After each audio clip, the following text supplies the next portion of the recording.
Bonjour à toutes et à tous.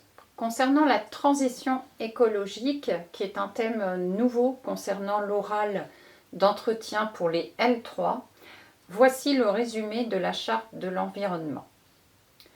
Le peuple français, considérant que les ressources et les équilibres naturels ont conditionné l'émergence de l'humanité, que l'avenir et l'existence même de l'humanité sont indissociables de son milieu naturel, que l'environnement est le patrimoine commun des êtres humains, que l'homme exerce une influence croissante sur les conditions de la vie et sur sa propre évolution, que la diversité biologique, l'épanouissement de la personne et le progrès des sociétés humaines sont affectés par certains modes de consommation ou de production et par l'exploitation excessive des ressources naturelles, que la préservation de l'environnement doit être recherchée au même titre que les autres intérêts fondamentaux de la nation, qu'afin d'assurer un développement durable, les choix destinés à répondre aux besoins du présent ne doivent pas compromettre la capacité des générations futures et des autres peuples à satisfaire leurs propres besoins,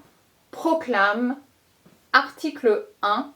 Chacun a le droit de vivre dans un environnement équilibré et respectueux de la santé. Article 2.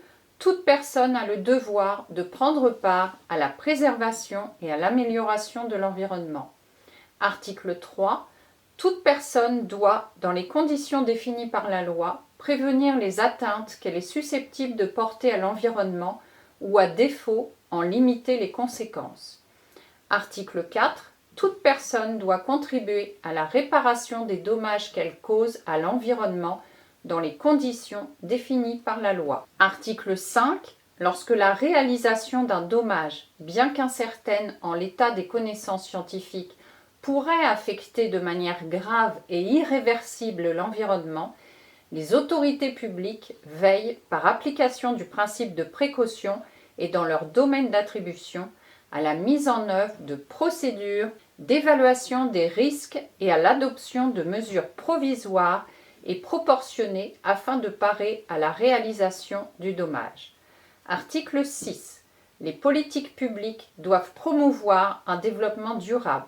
À cet effet, elles concilient la protection et la mise en valeur de l'environnement, le développement économique et le progrès social. Article 7. Toute personne a le droit, dans les conditions et les limites définies par la loi, d'accéder aux informations relatives à l'environnement détenues par les autorités publiques et de participer à l'élaboration des décisions publiques ayant une incidence sur l'environnement. Article 8. L'éducation et la formation à l'environnement doivent contribuer à l'exercice des droits et devoirs définis par la présente charte. Article 9. La recherche et l'innovation doivent apporter leur concours à la préservation et à la mise en valeur de l'environnement. Article 10. La présente charte inspire l'action européenne et internationale de la France. La référence officielle est une loi constitutionnelle du 1er mars 2005 relative à la charte de l'environnement. À bientôt!